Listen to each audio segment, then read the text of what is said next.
নেই। এখন আমরা যাবো ভূতের বাড়ি দেখতে, ঠিক আছে? আমরা এখন বাগান থেকে চলে এসেছি, এখন আমরা যাবো ভূতের বাড়ি দেখতে। যাবি তো তুই? যাবি? তোর ভূত দেখে ভয় লাগে?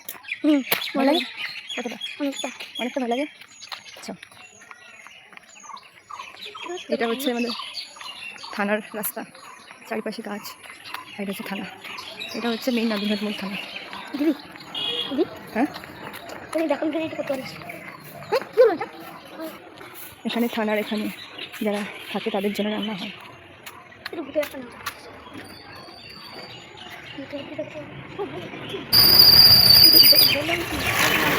বড় গাছ আছে এখানে একটা, আর এখানে আছে একটা সামনে যেই মন্দির দেখা যাচ্ছে, এখানে একটা রয়েছে ঠাকুর, কালী ঠাকুরের মন্দির। ওই জায়গাটা অনেক খরগোশ রয়েছে কিন্তু, যাই বিক্রম আয়, জায়গাটা অনেক খরগোশ রয়েছে। এই যে সব খরগোশগুলো, মানে সব একটা দুটো, এখানে আপাতত দুটো খরগোশ রয়েছে, আর দুটো এখন খাবার দিচ্ছে খরগোশকে, কিন্তু খরগোশগুলো এখন শুয়ে রয়েছে। এখানে অনেক খরগোশ ছিল, হয়তো সব কোনো মারা গেছে।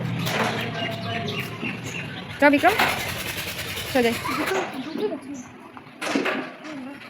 এখন আমরা যাব, এখানে একটা পাশে সমুদ্রগড় স্কুলও রয়েছে, সেই স্কুলটাকে আপনাদের দেখাচ্ছি। তো এইটা হচ্ছে সমুদ্রগড় স্কুল, এটা বয়েজ স্কুল। এখানে 11 থেকে মেয়েরা ভর্তি হয়, কিন্তু 5 থেকে ছেলেরাই থাকে অনলি। আর এটা হচ্ছে অনেক বছর পুরনো একটা বাড়ি। এইটা হচ্ছে সমুদ্রগড় হাই স্কুল।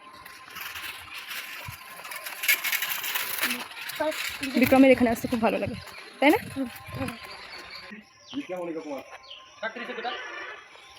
এই বাড়িটা একটা গুজব ছিল যে এই বাড়িটা বলে ভূতের বাড়ি।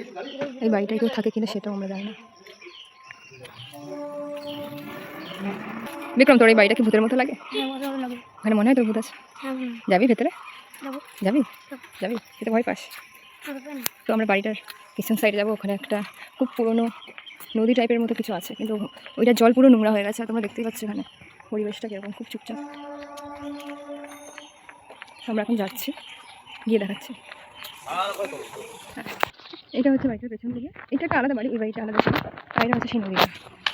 এখানে মাঝে মধ্যে কেউ কাপড় কাচতে আসে, কিন্তু এত নোংরা জলে কী করে যে কাপড় কাচতে যেতে বুঝি না। এই যে সেই নদীটা।